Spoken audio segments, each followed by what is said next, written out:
கிளாக்கே பார்க்க மாட்டேன், கையில வாட்ச் பார்க்க மாட்டேன், செல்போன்ல டிங் பார்க்க மாட்டேன் சொல்றவங்க மட்டும் ஒரு ஆமென் சொல்லுங்க. ஆமென். அல்லேலூயா. உற்சாகமா இருக்கிறீங்களா? நல்ல உற்சாகமா ஒரு ஆமென் சொல்லுங்க. ஆமென். அல்லேலூயா. நல்ல ஜோரா உற்சாகமா இருந்தா கையில தட்டி ஐயா வந்து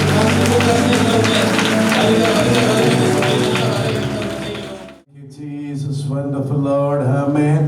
கரங்களை தட்டி அப்பாவுக்கு ஸ்தோத்திரம். Amen. Thank you Jesus. Thank you Jesus. Thank you Jesus. கொஞ்ச நேரம் நன்றி சொல்வோம் அப்பாவுக்கு ஸ்தோத்திரம். Hallelujah. சி மேடம் கூடவே. Oh, thank you Lord. Oh, thank you Lord. Thank you Lord. Oh, thank you Lord.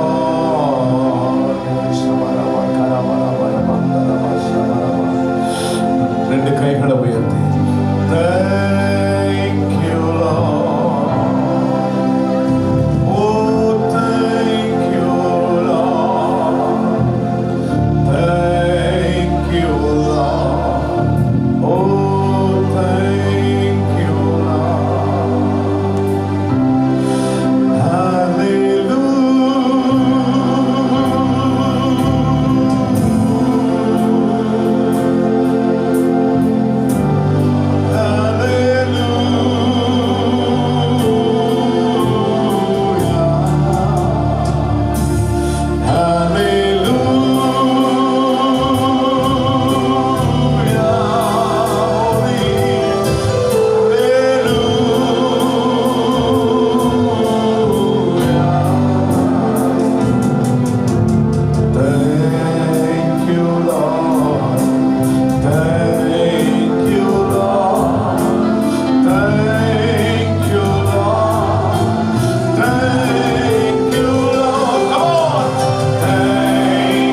ஆண்டுகளாக கண்ணின் இமையை போல இந்த ஊழியத்தை பாதுகாத்து வந்த தேவனுக்கு ஸ்தோத்திரம்.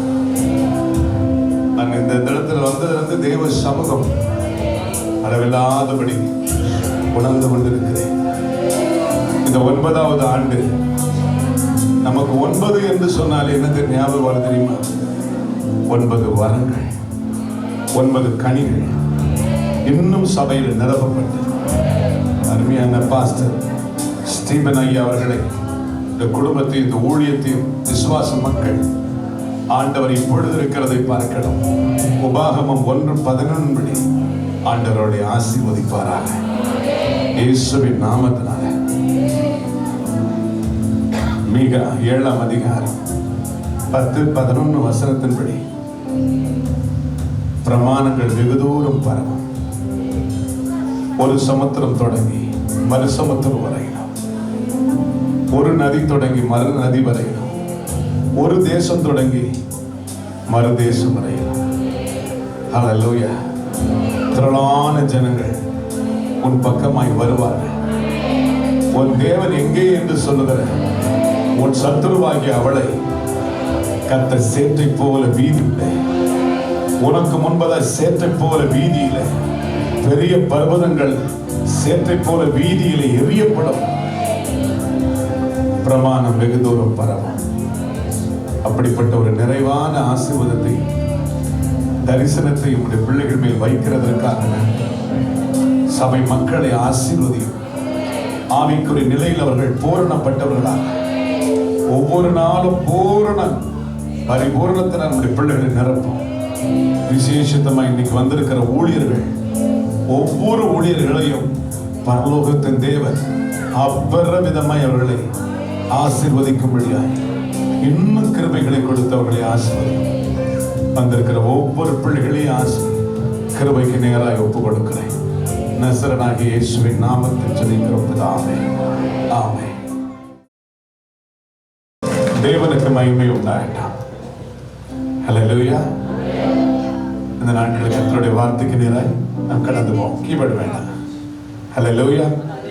யாவருக்கும் மீண்டும் ஆண்டவராகிய இயேசுவின் நாமத்தில் வாழ்த்துக்கள். மேடையில் இருக்கிற பிஷப் ஐயாவுக்காக, எங்கள் அருமையான தம்பி ஜெரேமியா தம்பிக்காகவும், ஆமென். எல்லா ஊழியர்கள், அருமையான என் கூட படித்த பாச ஏனோக்கு அவர்கள் இருக்காங்க. ஆமென். இன்னும் கர்த்தருடைய தாசர்கள் எல்லாம் இருக்கிறாங்க.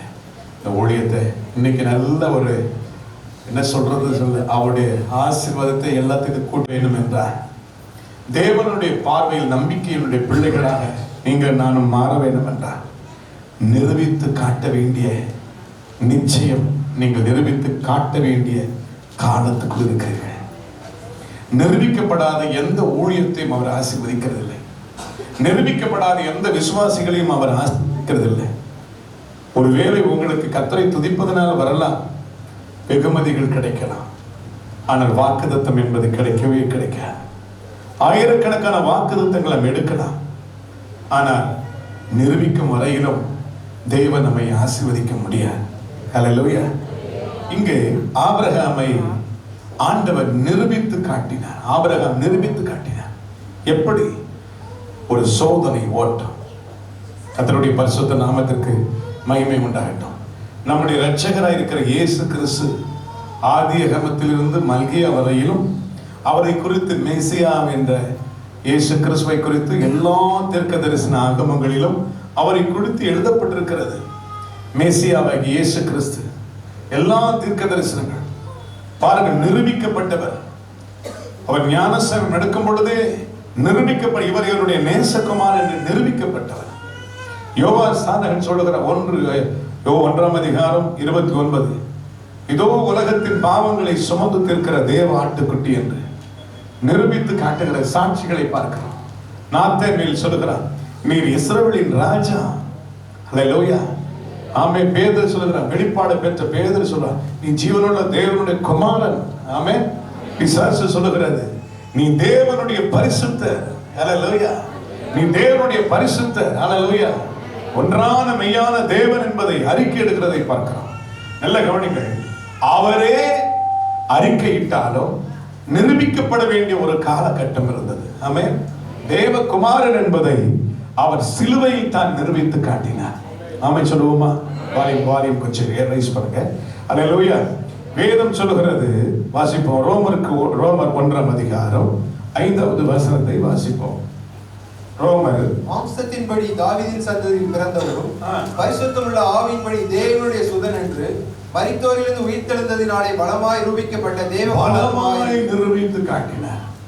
சிலுவையில் 3ஆம் நாள் உயிரோடு எழும்புவேன் என்று சொன்ன தேவன் நிரூபித்து காட்டினார். ஆமென். சிலுவைக்கு போய் அவர் மரிப்பார், அதோடு அவருடைய சரித்திரம் முடிமல்ல, அவர் மீண்டும் திரும்பி வருவேன் என்று சொன்னார். அல்லேலூயா. அவர் நிரூபித்து காட்டினார். ஆமென் சொல்லுங்கள். அல்லேலூயா. நிரூபிக்கப்பட்ட தேவனுடைய குமாரன். அப்போஸ்தலர் 4:33 சொல்லுகிறது, பலமாய் சாட்சி கொடுத்தார்கள். நிரூபிக்கப்பட்ட போது அப்போஸ்தலர்கள் பலமாய் சாட்சி கொடுத்த போது அவர்கள் மேல் கர்த்தருடைய பூரண கிருபை இருந்ததாக வாசிக்கிறோம். அப்படி என்றால் இன்னைக்கு நம் விசுவாசிகளா இருக்கலாம், ஊழியர்களா இருக்கலாம். நாம் விசுவாசி என்பதை, ஒரு நாள் உண்மையான விசுவாசி என்பதை நிரூபித்து காட்ட வேண்டிய காலம் இருக்கிறது. இல்லையா? ஒரு ஊழியனை ஆண்டவர் அழைத்தார் என்று சொன்னால், இப்ப ஆபிரகாம் அழைக்கிறாரு, உன் இனத்தையும் ஜனத்தை விட்டு நான் காண்பிக்கிற தேசத்துக்கு போ, நான் உன்னை பெரிய ஜாதி ஆக்குவேன், உன்னை ஆசீர்வதிக்கிறவர்களை ஆசீர்வதிப்பேன், உன்னை சபிக்கிறவர்களை சபிப்பேன், நிறைய வாக்குத்தத்தங்கள் இருந்தது. ஆனால் ஆபிரகாம் ஒரு நாள் நிரூபித்து காட்ட வேண்டும். வாக்குத்தத்தங்கள் இருக்கிறது, எல்லாம் இருக்கிறது. நீ நிரூபிக்க வரையிலும் உன்னுடைய வாழ்க்கையில் அவருடைய ஆசீர்வாதத்தை சுதந்திரிக்க முடியாது.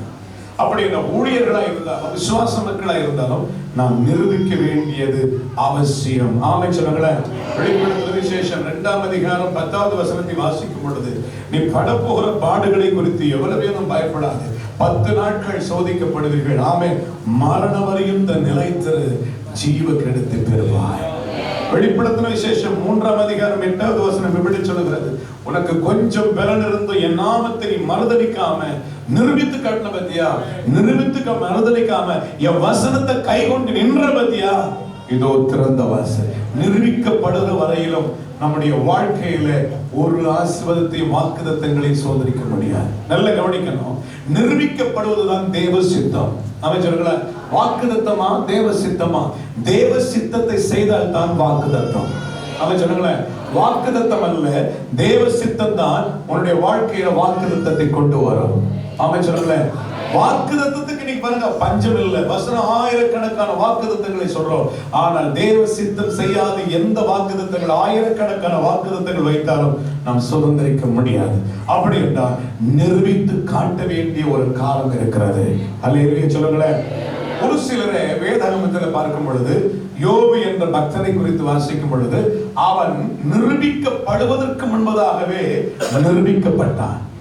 அதாவது நிரூபிக்கப்படுவதற்கு சோதனை வந்து நிரூபிக்கப்பட்ட பிறகுதான் ஒருத்தனை பார்த்து ஆபிரகாமை பார்த்து சொல்றார், இப்பொழுது நீ தேவனுக்கு பயப்படுற மனுஷன் என்பதை அறிந்திருக்கிறேன். ஆனா யோபு பரலோக தெய்வமா சொல்லுங்க, ஒரு சோதனை இல்ல, அவன் வாழ்க்கை தேவனுடைய பார்வை எப்படி இருந்தது? ஆமென் சொல்லுங்க, பரிசுத்தமா இருந்தது. நிரூபிக்கப்பட்டவனாகவே நடமாடி இருந்தான். அல்லேலூயா சொல்லுவோமா? ஆண்டவர் சொல்றாரு, என் தாசனாகி யோபு உத்தமன், சன்மார்க்கன், தேவனுக்கு பயப்படுகிற மனுஷன், அவனை போல ஒரு மனுஷனும் பூமியில எப்போங்க? நிரூபிக்கப்படுவதற்கு முன்பதாக. ஒரு ஆள் சோதனை வந்தா அவன் நல்லவனா கெட்டவனா தெரியும். அதுலயே சொல்லுங்களேன். ஆனா யோபுக்கு எந்த ஒரு சோதனையும் வரல. சோதனை வருவதற்கு முன்பதாகவே நிரூபிக்கப்பட்டவன். அதுலயே சொல்லுங்களேன். அதற்கு பிறகு சாத்தான் சொல்றான், இல்ல நீங்க சோதனை கொடுத்து பாருங்க, அவன் நிரூபிக்க மாட்டான். ஆண்டவர் சோதனை கொடுத்த பிறகும் அவன் நிரூபித்து காட்டி பொன்னாக விளங்கினான். இரட்டிப்பான ஆசீர்வாதங்களை பெற்றுக் கொண்டார். நிரூபிக்கப்பட வேண்டிய காலகட்டம் வந்து விட்டோம். என் சம்பத்தை சேர்க்கிற நாளிலே ஊழியம் செய்கிறவனுக்கும் ஊழியம் செய்யாதவனுக்கும் வித்தியாசத்தை காட்டுவே. ஹல்லேலூயா. இன்றைக்கு கர்த்தருடைய பிள்ளைகளே, ஒவ்வொரு விசுவாசிகளும் நிரூபிக்கப்பட வேண்டும். நீ உண்மையான தேவனுடைய பிள்ளை என்பதை நிரூபித்து காட்டிவிட்டால் உனக்கு வாக்குத்தத்தங்கள் ஏராளமாய் வந்து சேரும். ஆமென் சொல்லுங்களேன். கர்த்தருடைய பரிசுத்த நாமத்திற்கு மகிமை உண்டாகட்டும். இன்னைக்கு ஆபிரகாமை குறித்து தான் சில வார்த்தைகளை உங்களோடு நான் பகிர்ந்து கொள்ள விரும்புகிறேன். பரிசுத்த ஆவியானவர் நம்மளோடு பேசுவார். ஆமென். முதல் வேதத்தில் வாசிக்கும் பொழுது ஆதியாகமம் 12ஆம் அதிகாரம் 1வது வசனத்தில் வாசிக்கும் பொழுது ஆண்டவர் ஆபிரகாமை அழைக்கிறார். ஆபிரகாமே என்று சொல்லி அழைத்து உன் தேசத்தையும் இனத்தையும் தேசத்தை விட்டு நான் காண்பிக்கிற தேசத்துக்கு போ, நான் உன்னை என்ன ஆக்குவேன். வாக்குத்தத்தம் பெருசா தான் இருக்குது. அவன் சொல்லுங்களேன், வாக்குத்தத்தம் பெருசா, பெரிய ஜாதி ஆக்குவேன் அப்படின்னு சொல்ற. ஆனா பெரிய ஜாதியா நீ மாறணும்னா, சின்னவன் ஆயிரமும் சிறியவன் பலத்த ஜாதியா மாறணும்னா நம்ம தேவ சித்தத்தை முதல்ல செய்யணும். இப்ப ஆபிரகாம் என்ன செய்யறாருன்னா, தேவ சித்தத்தை செய்வதற்கு மூவ் பண்றாரு, போறார், போய்கொண்டே இருக்கிறார். 7வது வசனம் சொல்கிறது, ஆதியாகமம் 12:7 வாசிக்கும் பொழுது, கர்த்தர் ஆபிரகாமுக்கு, கவனிக்கிறேன், இந்த வசனத்தை கொஞ்சம் அண்டர்லைன் பண்ணுங்க. இங்கதான் ஆபிரகாமுக்கு என்ன பண்றாரு, இதுதான் நீ வாக்குத்தத்தத்தை சுதந்திரிக்கிற தேசம். இந்த இடத்துல என்ன பண்ணீங்க, கூடாரம் அல்ல அஸ்திவாரத்தை போடப்பா. அல்லேலூயா சொல்லுங்களேன். 7வது வசனத்தை சொல்றார் ஆண்டவர், மீண்டும் வாசிப்போமா. கர்த்தர் ஆபிரகாமுக்கு தரிசனமாகி, என்னது, உன் சந்ததிக்கு என்ன கொடுப்பேன், இந்த தேசத்தை. அப்ப இந்த தேசத்தை கொடுப்பேன்னு சொல்லிட்டாரு. என்ன பண்ணணும் ஆபிரகாம்? ஆபிரகாம் என்ன பண்ணிருக்கணும், அப்படியே கூடாரம் அல்ல, அங்கேயே நிரந்தரமா இருந்திருக்கணும். இருக்கணுமா இல்லையா? நிரந்தரமா இருக்கணும் இல்லையா? நல்ல கவனிச்சு, இந்த தேசத்தை ஒரு சந்ததிக்கு நான் கொடுப்பேன் சொன்ன பிறகு ஆபிரகாம் அந்த வார்த்தையை அசட்டை செய்து, பாருங்க 8வது வசனத்தை, அவ்விடத்தை விட்டு. இன்னைக்கு நிறைய பேருடைய வாழ்க்கையில தேவன் உன்னை எந்த இடத்துல நியமிக்கிறாரோ அந்த இடத்துல நில்லு. அம்மா சொல்லுங்களேன், பாருங்க, அவ்விடத்தை விட்டு பெயர்ந்து பெத்தேலுக்கு கிழக்கு, நல்ல 9ஆம் வசனத்தை பார்க்கும் பொழுது தெற்கே பிரயாணம் பண்ணி. அம்மா சொல்லுங்க, 9ஆம் வசனத்துல 8வது வசனம் அவ்விடத்தை விட்டு, 9ஆம் வசனத்துல தெற்கே பிரயாணம் பண்ணி. இவ பாருங்க, அவனுக்கு எந்த இடத்தை வாக்கு பண்ணாரு, 7வது வசனத்துல இந்த தேசத்தை உன் சந்ததிக்கு என்ன பண்ணிருக்கணும். இதுதான் தேவ சித்தத்தை அறியணும். ஆமை சொல்லுவோமா, தேவ சித்தத்தை அறியணும். 8வது வசனத்துல அவ்விடத்தை விட்டு, 9ஆம் வசனத்துல தெற்கே பிரயாணம் பண்ணி. ஆமை சொல்லுங்களேன், தெற்கே பிரயாணம் பண்ணா அதுக்கப்புறம் என்ன இல்லை, பூமி கிடையாது, வனாந்தரம் தான் இருக்குது. என்ன இருக்குது, வனாந்தரம். அதுக்கப்புறம் என்ன இருக்குது, சமுத்திரம். ஆண்டவருடைய எங்க வைக்கிறாரோ அங்க நிக்கணும். நீங்க ஆதியாகமம் 12ஆம் அதிகாரம் 10வது வசனத்தில் வாசிக்கும் பொழுது, அத்தேசத்திலே கொடிய பஞ்சம் உண்டாயிற்று. ஹலோ, நல்ல கவனிக்கணும். உன்னை எங்க நியமிக்கிறாரோ அந்த இடத்தை விட்டு போனா தடுமாற்றங்கள் தான் வரும், போராட்டங்கள் வரும். பாருங்க, அத்தேசத்திலே பஞ்சம் உண்டாயிற்று. சாதாரண பஞ்சம் அல்ல, கொடிய பஞ்சம். என்ன பஞ்சம்? வேதாகமத்தில் முதல் பஞ்சம் இதுதான். சொல்லுங்கள, வேதாகமத்தில் 13 பஞ்சம் இருக்கிறது. அந்த 13 பஞ்சத்துல கானான் தேசத்துல தான் 11 பஞ்சங்கள் வந்ததான். இப்ப ஆபிரகாமுடைய வாழ்க்கையில என்ன பஞ்சம் உண்டாது? கடுமையான பஞ்சம், கொடுமையான பஞ்சம் உண்டாயிற்று. ஆதியாகமம் 12ஆம் அதிகாரம் 10வது வசனத்துல எகிப்து தேசத்திற்கு அவன் தங்கும்படிக்கு அடுத்த பிரயாணம். பாருங்க, இப்ப என்ன பிரயாணம்? அடுத்த ஒரு பிரயாணம் எங்க போறதா? went down. ஆங்கிலத்தை சொல்ற went down. எகிப்து. அவன் எகிப்துக்கு போகிறான். எகிப்து என்பது எதை காட்டுகிறது சொல்லுங்க? எகிப்து என்பது உலகம். அல்லேலூயா சொல்லுங்களேன். ஆண்டவர் உன்னை என்ன சொன்னாரு? நான் காண்பிக்கிற தேசத்துக்கு நீ போ, உன்னை என்ன ஆக்குவேன்? பெரிய ஜாதி ஆக்குவேன். எங்க? 7வது வசனம் தான் அவன் நிற்க வேண்டிய இடம். 7வது வசனத்தை நிக்கல. அதற்கு பிறகு அவன் பிரயாணம் பண்ணிக்கிட்டே இருக்கிறான். பாருங்க, 12ஆம் அதிகாரம் 10வது வசனத்துல அவன் எகிப்து தேசத்திற்கு தங்கும்படி போனான். தமிழ் வேதாகமத்துல சொல்லுது, ஆனா ஆங்கிலத்துல went down. went down. எகிப்திற்கு அவன் திரும்பி போகிறான். எகிப்து என்பது உலகம். சொல்லுங்க, எங்க போயிட்டாரு இப்போ? சொல்லுங்க, எதை? அழைப்பை விட்டு பிழைப்புக்கு போகிற காரியம். அழைப்பை விட்டு பிழைப்பை தேடி உயிர் பிழைச்சா போதும், நானும் என் குடும்பமும் பிழைச்சா போதும், எப்படி வேணா பிழைச்சா போதும், தரிசனமாவது அழைப்பாவது. இப்ப ஆபிரகாம் உதாசனப்படுத்துகிறதை பார்க்கிறோம். அவன் கீழே இறங்கி போகிறான், எகிப்திற்கு கீழே இறங்கி போகிறான். ஏசாயா 31ஆம் அதிகாரம் 1வது வசனம் என்ன சொல்கிறது? சகாயம் அடையும்படிக்கு இஸ்ரவேலின் பரிசுத்தரை தேடாமலும், வாசிப்போம் அந்த வசனத்தை, சகாயம் அடையும்படிக்கு இஸ்ரவேலுடைய பரிசுத்தரை நோக்காமலும், இஸ்ரவேலின் பரிசுத்தரை நோக்காமலும், கர்த்தரை தேடாமலும் எகிப்திற்கு போய் குதிரைகள் மேல் நம்பிக்கை வைத்து ரதங்கள் அநேகமாய் இருக்கிறபடினால் அவைகளை நாடி குதிரை வீரர் மகா பலசாலிகளாய் இருப்பதினால் அவர்களை நம்பிக்கொண்டிருக்கிறவர்களுக்கு ஐயோ. ஆமே, அவர்களை நம்பிக்கொண்டிருக்கிறவர்களுக்கு ஐயோ. மூன்றாவது வசனம், எகிப்திய தெய்வம் அல்ல, மனுஷன் தானே, அவருடைய குதிரைகள் ஆவி அல்ல, மாம்சம் தானே. கர்த்தர் தம்முடைய கரத்தை நீட்டுவா, சகாயம் செய்கிறவனும் சகாயம் பெறுகிறவனும் ஏகமாய் அழிந்து போவார்கள். இதுதான் உன் தரிசனமா? அழிந்து போவதுதான் உன் தரிசனமா? சொல்லுங்க, நீ எங்க போகணும்? உனக்கு குடியிருப்பதற்கு எல்லை வச்சிருக்கிறார்.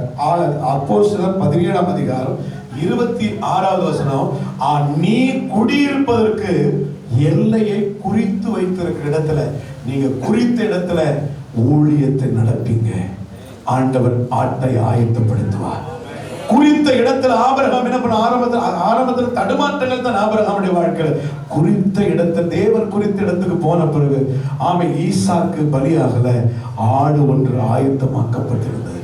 நீங்க குறித்த இடத்துல நிற்பீங்கன்னா உங்களுக்காக எல்லாவற்றையும் அவர் ஆயத்தப்படுத்தி வைப்பார்.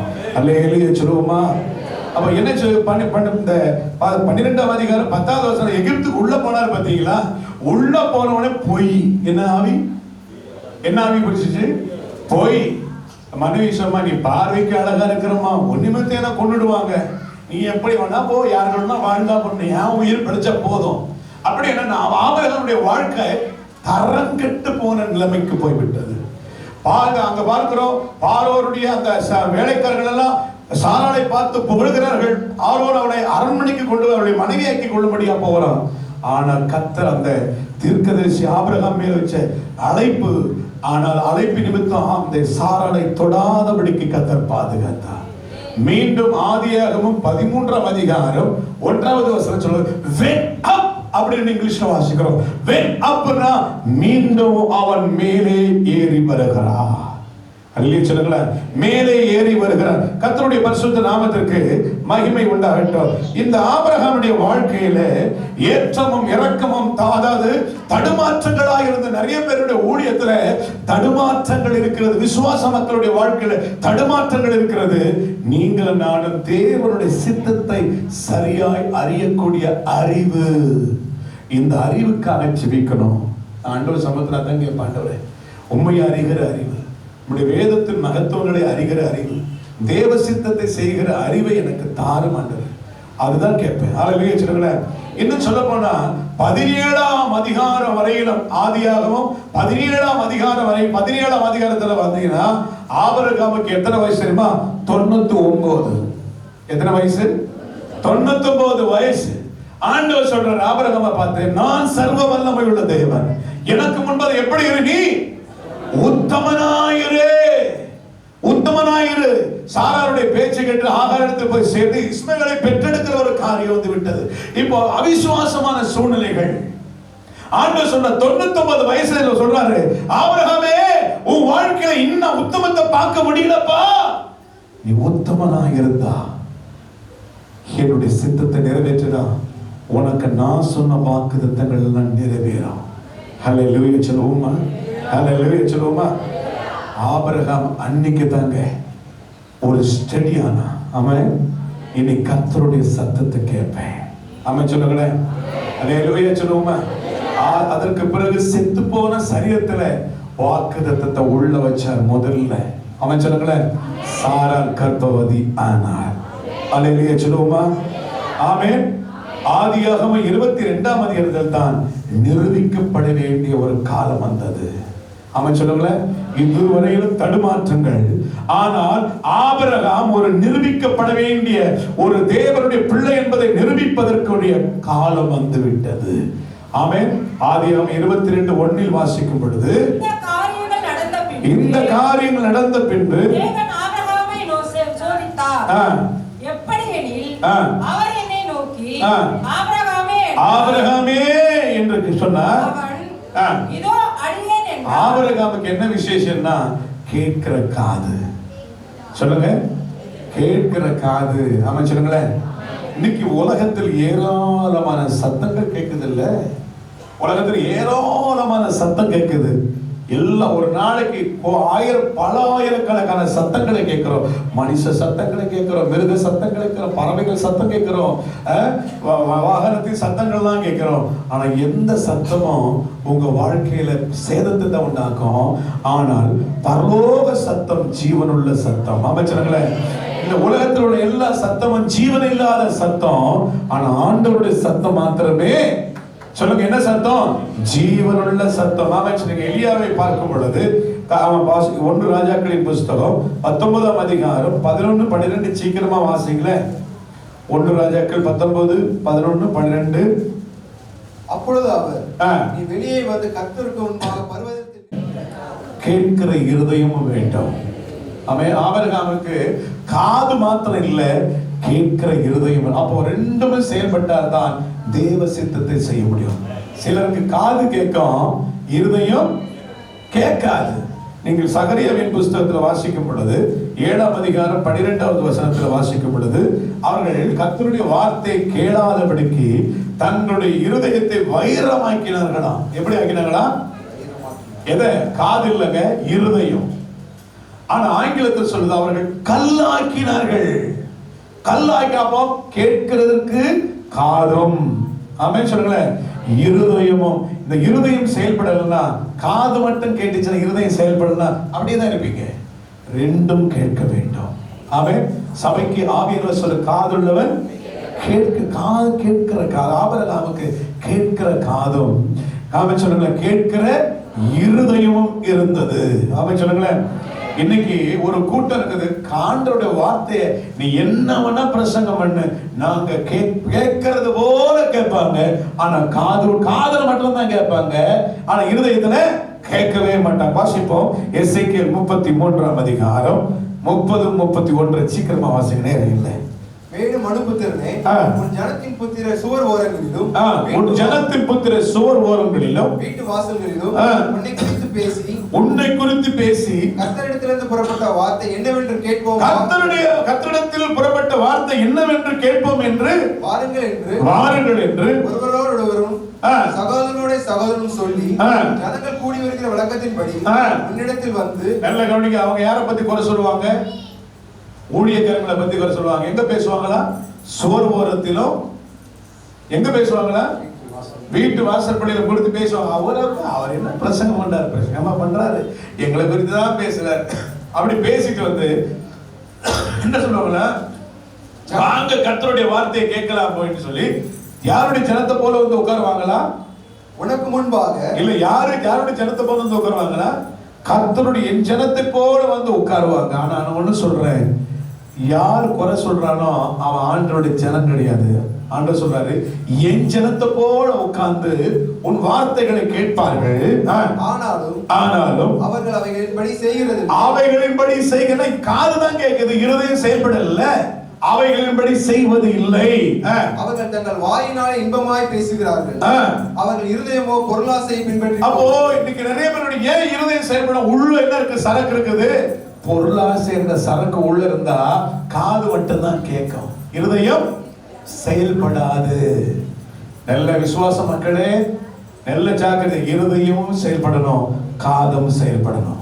கேட்கிற காதும் செயல்படுகிற இருதயமும். ஆமா சொல்லுங்களேன்.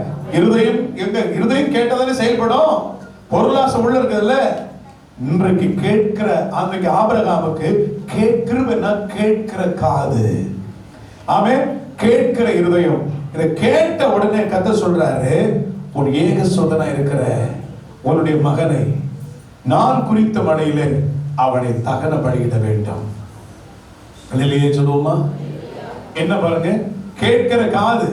இந்த ஆபிரகாம் இதை ஆலோசிக்கவில்லை, தீவிரப்படுத்தினான். சொல்லுங்க, எப்படி தீவிரப்படுத்தினான்? நாம சொல்லுங்களேன். வேதம் சொல்லுகிறது 3ஆம் வசனம், ஆதியாகமம் 22:3 சொல்லுகிறது, அவன் அதிகாலமே எழுந்து தீவிரம் காட்டினான். நாம தீவிரம் தேவ சித்தத்தை செய்வதற்கு, ஆமென் சொல்லுங்களேன், நிரூபிப்பதற்கு நீங்க தீவிரமாக செயல்பட வேண்டும். ஆமென் சொல்லுங்களேன். அவன் தீவிரம் அதிகாலமே அவன் எழுந்து அந்த மனைவிக்கு கூட சொல்லல. அவன் கழுதை மேல ஈசாக்கை ஏற்றிக்கொண்டு எல்லா விறகுகள் எல்லா தேவைகள் எல்லாவற்றையும் எடுத்துக்கொண்டு 3 நாள் பிரயாணம். இதை எதை காட்டுகிறன்னா, முதல் கல்வாரி பிரயாணம், சிலுவையின் பிரயாணம் நிரூபிப்பதற்காக. இயேசு நிரூபிப்பதற்கு தான் சிலுவைக்கு போனார். அந்த ராமச்சந்திர நிரூபித்து சாவதற்காக அல்ல, அதை நிரூபித்து உயிர்த்தெழுந்து உங்களிடத்தில் உயிர்த்தெழுந்த சாயலை திரும்ப உங்களுக்கு கொண்டு வருவதற்காக. அதே போலதான் இப்போ ஆபிரகாம் தன்னுடைய ஏக சுதனை கூட்டிக் கொண்டு எத்தனை நாள் போறாரு? 3 நாள். அமைச்சர்களே, 3 நாள். இந்த 3 நாள் எதை காட்டுகிறது என்றால், 3ஆம் நாள் அவர்கள் உயிர்த்தெழுந்த சாயலோடு கூட திரும்பி வருவதற்காக. அமைச்சர்களே, ஓசியா 6:2 வாசிக்கும் பொழுது 3ஆம் நாளிலே நம்மை எழுப்புவார். அமைச்சர்களே, அல்லேலூயா. 3ஆம் நாளில் நம்மை எழுப்புவார். அமைச்சர்களே, அந்த 3 நாள் பிரயாணம் பண்ணி மலை குறித்த மலை வந்த போது, அமைச்சர்களே, ஆதியாகமம் 22ஆம் அதிகாரம் 5வது வசனத்தை வாசிக்கும் பொழுது வேலைக்காரனை பார்த்து சொல்றாங்க, நாங்கள் திரும்பி. அமைச்சர்களே, உன்னுடைய வாழ்க்கையில பாடுகள் போராட்டங்கள் உன்னை அழிப்பதற்காக அல்ல, நிரூபித்து காட்டுவதற்காக. அமைச்சர்களே, நீ நிரூபித்து திரும்பி வரும் பொழுது மரண சாயலோடு வரமாட்டாய், உயிர்த்தெழுதின் சாயலோடு திரும்பி வருவாய். அல்லேலூயா சொல்லுங்களேன். இவங்க போகும் பொழுது மரண சாயல், இயேசு சிலுவை சுமக்கும் போது மரண சாயல், ஆனா நிரூபித்து வரும் பொழுது மரணத்தையும் பாதாளத்தையும் வென்று, ஆமென், எல்லா நாமங்களுக்கு மேலாக அவர் உயர்த்தப்பட்டவராக, வானத்திலும் பூமியிலும் சகல அதிகாரம் படைத்தவராக நிரூபிக்கப்பட்ட தேவகுமாரனாய் அவர் வெளியே வந்தது போல இந்த ஆபிரகாம் சொல்றாரு, நாங்கள் திரும்பி வருவோம். திரும்பி வருவேன் அல்ல, திரும்பி. இயேசு என்ன சொன்னார்? நான் 3ஆம் நாள் உயிரோடு திரும்பி வருவேன் உங்களிடத்துக்கு. வந்தாரா இல்லையா? நிரூபிக்கப்படுவதற்கு ஒரு காலம் உண்டு. அதனால சோர்ந்து போயிடாதீங்க. நீ நிரூபிக்கப்பட்ட பிறகு அழிப்பதற்காக சாவதற்காக அல்ல, அந்த சாவை வென்று திரும்பி வருவாய் உயிர்த்தெழுதின் சாயலோடு. ஆமென். அதுதான் இந்த ஆபிரகாமுக்குள்ள இருந்த ஃபெய்த். ஆமென் சொல்லுங்களேன். விசுவாசத்தினால் நீதிமான் பிழைப்பான். ஆமென். இந்த விசுவாசம் அசைக்கப்படாத விசுவாசம் இருந்தது. ஆமென் சொல்லுங்களேன். ஆதியாகமம் 22ஆம் அதிகாரம் 6வது வசனத்தை வாசிக்கும் பொழுது இருவரும் கூடி போனார்கள். இது எதை குறிக்கிறதுனா, ஃபெலோஷிப், ஐக்கியம், குடும்பமாக தேவ சித்தத்தை நிறைவேற்றுவது. ஆமென் சொல்லுங்களேன். எப்படி போனாங்கன்னா, இருவரும். இதெல்லாம் சொல்ல வேண்டிய அவசியம் இல்லை வேதத்துல. இது எதை காட்டுகிறது? நாங்கள் தேவ சித்தத்தை செய்வதற்கு எங்கள் குடும்பமாக நாங்கள் செல்வோம். ஆமென் சொல்லுங்களேன். சிலுவையின் முன்னே உலகம் என் பின்னே, சிலுவையின் முன்னே உலகம் என் பின்னே, பின்னோக்கே நான், பின்னோக்கே நான். Come on. பின்னோக்கே நான், பின்னோக்கே. சிலுவை, சிலுவையின் முன்னே உலகம் என் பின்னே, சிலுவை பின்னோக்கே நான், பின்னோக்கே நான். ஆமென். இருவரும் கூடி போனார்கள். இது எதை காட்டுகிறது? நாங்கள் தேவ சித்தத்தை செய்து நிரூபித்து காட்டுவதற்கு குடும்பமாக நாங்கள் போகிறோம். ஆமென் சொல்லுங்களேன். நிரூபித்து காட்டுவதற்காக. ஆமென் சொல்லுங்களேன். இது எதை காட்டுகிறது? ஐக்கியத்தை காட்டுகிறது. ஆமென் சொல்லுங்களேன். 8வது வசனம்.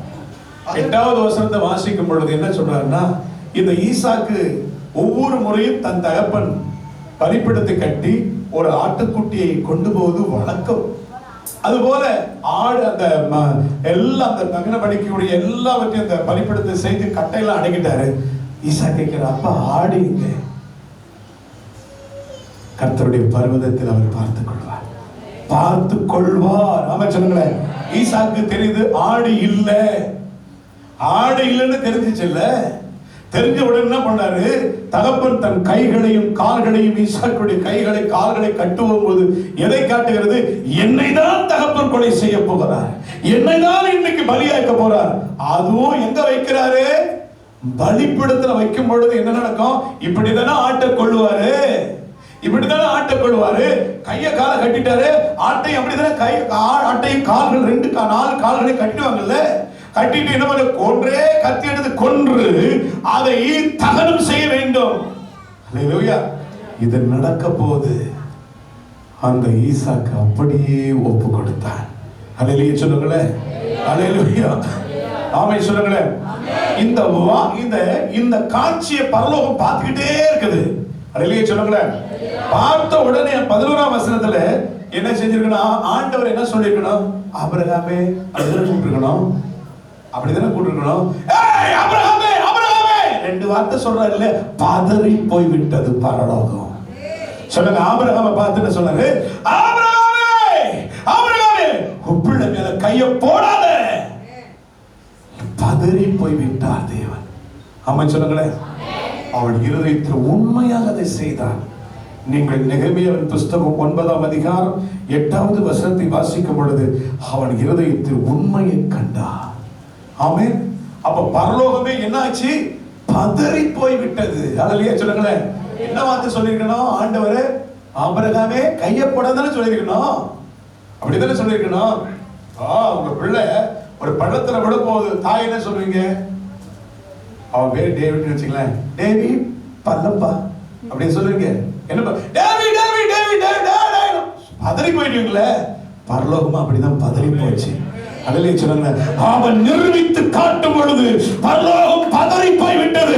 நிரூபித்து காட்டி விட்டாய் மகனே, ஆபிரகாமே நீ நிரூபித்து காட்டி விட்டாய். ஆமென். என்ன சொல்றாரு, நீ தேவனுக்கு பயப்படுகிற மனுஷன் என்பது இப்போது நான் அறிஞ்சிட்டேன். அல்லேலூயா. அதோ பார், முள்ளிலே சிக்கிக் கொண்டிருக்கிற ஒரு ஆடு இருக்கிறதுப்பா, அதை பலியிடு. ஆமென் சொல்லுங்களேன். பலியிட்ட போது ஒரு சாயல் அங்கு மூடுகிறது. அந்த சாயல் தான் உயிர்த்தெழுதலின் சாயல். சொல்லுங்க, என்ன சாயல்? உயிர்த்தெழுதலின் சாயல். ஆபிரகாமை மூடுகிறது, ஈசாக்கை மூடுகிறது. அவர்கள் மலையை விட்டு கீழே இறங்கி வரும் பொழுது என்ன சாயல்? போகும்போது மரண சாயல போனாங்க, வரும் பொழுது சிங்கத்தை போல, ஆமென், மரணத்தை ஜெயித்தவர்களாக. அல்லேலூயா. மரணத்தை ஜெயித்தவர் சிங்கத்தை போல வர்றாங்க. அல்லேலூயா. 14 வாசிக்கிறோம். ஆதியாகமம் 22:14. அந்த இடத்துக்கு யெகோவா ஈரே என்று பெயரிட்டான். 18 வாசிப்போம். நீ என் சொல்லுக்கு கீழ்ப்படிந்தபடியினால் சந்ததிக்குள் பூமியில் உள்ள சகல ஜாதிகளும் 17 நான் பாருங்க, இங்க பாருங்க, நான் உன்னை நிரூபிக்கப்பட்ட பிறகு. அப்ப எது வாக்குத்தத்தமா தேவ சித்தமா? எது சொல்லுங்க? தேவ சித்தம் செஞ்சாதான் வாக்குத்தத்தம். இப்ப சொல்றாரு, நான் உன்னை ஆசீர்வதிக்கவே பெருகவே. அப்போ எது முந்தி கொண்டது? தேவ சித்தம் முந்தி கொண்டால் வாக்குத்தத்தம் பின்னாடி கிடைக்கும். ஆமென் சொல்லுங்களேன். இப்ப ஆண்டவர் சொல்றாரு, நான் உன்னை ஆசீர்வதிக்கவே ஆசீர்வதிப்பேன், உன்னை பெருகவே. இன்னைக்கு நம்ம நிரூபிக்கப்படாம வாக்குத்தத்தத்தை எடுத்து அள்ளின்னு போறோமே. அள்ளிக்கணும். எனக்கு ஒண்ணு, என் பேத்தி கொண்டு, என் தாத்தா கொண்டு, பாட்டி கொண்டு, அப்படியே 1ஆம் தேதி ஜனவரி 31ஆம் தேதி 1ஆம் தேதி காலையில இவ்வளவு கட்டுக்கட்டா வாக்குத்தத்தத்தை எடுத்து போறோமே. எடுத்து போது சந்தோஷம். நீ நிரூபித்தால் அதை விட கட்டுக்கட்டா உனக்கு கற்றுக் கொடுப்பார். வாக்குத்தத்தங்கள் ஆண்டு சொல்றாரு, ஒரு வார்த்தை இல்ல, உன்னை ஆசீர்வதிக்கவே பெருகவே ஆண்டவர் சொல்ற. அதுக்கப்புறம் 18ஆம் வசனம் சொல்றாரு, உன் மூலமாய் இந்த பூமியில எல்லா சந்ததிகளும் பாருங்க, எல்லா ஊற்ற ஆண்டவர் யாருக்கு மூலம் வச்சாரு? இந்த ஆபிரகாம் மூலதான் சுவிட்ச் தட்டினாதான் எல்லாருக்கும் ஆசீர்வாதம். உன் மூலதான் எல்லா ஜனங்களுக்கும் ஆசீர்வாதம். அல்லேலூயா சொல்லுவோமா? அல்லேலூயா. கர்த்தருடைய பரிசுத்த நாமத்துக்கு மகிமை உண்டாகட்டும். அதுதான் ஏசாயா 51:2வது வசனம் சொல்லுது, உங்கள் தகப்பனாகிய ஆபிரகாமையும் உங்களை பெற்ற சாராளையும் எப்படி பாருங்க, பாருங்க, அவனை பாருங்க, அவனை பாருங்க. ஏன்னா அவன் என்ன நிரூபித்து காட்டியது போல நீ நிரூபித்து காட்டு. ஆண்டவர் சொல்ல, அவனை நோக்கி பாருங்கள், அப்படி பாருங்க, இப்போ ஆபிரகாமை பார்த்து கர்த்தர் வாக்குத்தத்தங்களை சொல்றாரு. இந்த ஈசாக்கு கீழ்ப்படிஞ்சான் இல்லையா, அவனுக்கு என்ன ஆசீர்வாதம் பாருங்க. ஆதியாகமம் 22ஆம் அதிகாரம் 22வது வசனம். பெத்துவேல் ரெபெக்காளை பெற்றான். இப்ப பாருங்க, பெத்துவேல் ரெபெக்காளை பெற்றான். இந்த செய்தி எங்க வருது? மலையை விட்டு கீழே இறங்கும் பொழுது. எங்க வருது? மலை உயிர்த்தெழுதின் சாயலை பெற்ற பிறகு ஆபிரகாமுக்கு என்ன சொன்னாரு? யாரை ஆசீர்வதிக்கவே ஆசீர்வதிப்பே, உன்னை பெருகவே, ஆமென் சொல்லு, பெருகவே. இயேசு கிறிஸ்து உயிர்த்தெழுதின் சாயலை அடைந்த பிறகு அவருக்கு என்ன கிடைத்தது? வானத்திலும் பூமியிலும் சகல அதிகாரங்கள், எல்லா நாமங்களுக்கு மேலாக அவர் உயர்த்தப்பட்டார். அதே போல ஆபிரகாம் எல்லா ஜாதிகளுக்கு மேலாக, எல்லா மனுஷனுக்கு மேலாக ஆண்டவரை மூலம் தான் எல்லா சந்ததிக்குமே ஆசீர்வாதம். ஒருத்தர் ரட்சிக்கப்படுறானாவே அவனுக்கு என்ன பேர் தெரியுமா? ஆபிரகாமின் சந்ததி. அல்லேலூயா சொல்லுமா? சகையை பார்த்து சொல்றார், இந்த வீட்டுக்கு ரட்சிப்பு வந்தது, இவன் யாருடைய வாக்குத்தத்தோடு இணைந்தா? ஆபிரகாமுடைய வாக்குத்தத்தோடு இணைக்கப்படுகிறான். கலாத்தியர் 3 கடைசி வசனம் சொல்கிறது, நீங்கள் கிறிஸ்து உடையவர்களானால் ஆபிரகாமின் சந்ததியாரும் வாக்குத்தத்தத்தின்படி சுதந்திரராக இருக்கிறீர்கள். அல்லேலூயா சொல்லுமா? அல்லேலூயா. நீங்க லூக்கா எழுதின சுவிசேஷம் 16:22 நினைக்கிறேன். அதுல அந்த ஐஸ்வர்யவான் சொல்லுவான் பாத்தீங்களா, பாதாளத்திலிருந்து அவன் சொல்றான், ஆபிரகாமை எப்படி சொல்றது தெரியுமா? My father Abraham. என்ன சொல்றாரு? என்னுடைய தகப்பனே. ஆபிரகாமே என்னுடைய தகப்பன் சொல்ற பாத்தீங்களா? அப்படி என்றால் இந்த பூமியில் இருக்கிற எல்லா மனுஷருக்கும் யாரவர ஆபிரகாம் என்ன ஆகிட்டார்? ஆண்டவர் ஒரு தகப்பனாக நிரூபிக்கப்பட்டால் நீ சபைக்கு, தேசத்துக்கு தகப்பனாக மாற்றுவார். ஆமென் சொல்லுங்களேன். நிரூபிக்கப்பட்டார் உன்னை ஒரு தகப்பன் ஸ்தானத்துல கொண்டு போய் நிறுத்துவார் ஆண்டவர். ஆமென். அந்த ஐஸ்வர்யன் என்ன சொல்றான்? என் தகப்பனாகிய, அப்பொழுது அவர், தகப்பனாகிய ஆபிரகாமே, என் தகப்பனாகிய ஆபிரகாமே, நீர் எனக்கு இறங்கி தன் விரலின் நுனியை தண்ணீரில் தோய்த்து என் நாவை குளிர பண்ணும்படி, என் நாவை குளிர. பாருங்க, அப்போ உதவி எங்க வருது? ஆபிரகாமத்துல உதவி கேட்கிறான்.